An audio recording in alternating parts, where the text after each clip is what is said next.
waaw gars yi ñu ñëwaat ci partie 2 bi rek billaa wallaay li ma leen waxoon rek fekkee bëgg nañ jàmm am képp koo xamante si nii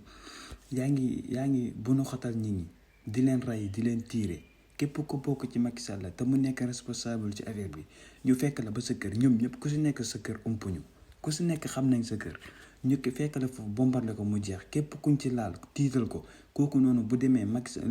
bu ko Macky Sall jox dootu ko appliqué bu baax ñun ñi am jàmm Macky Sall wàcc réew mi mais dañuy nekk fii di jàkkaarloo ñoom benn te defuñ ko sax groupe bu doon sax groupe lañ koy def affaire bi dina jeex mais benn dañ koy def yow 5 personnes comme ça exemple 5 personnes si 100 personnes yi bu ñu ñëw benn ñoom ñëpp ay dee mais bu ñu defee groupe 5 personnes yëpp la ñuy bombardé sama gars yi mais dañuy nekk fii nii di xulle ñu ñuy tiire dañuy rey di rey suñu rakk yi di rey suñu mag yi ñu toog fii di xulle mel ni mënuñ ko faj te alors que mën nañ ko faj.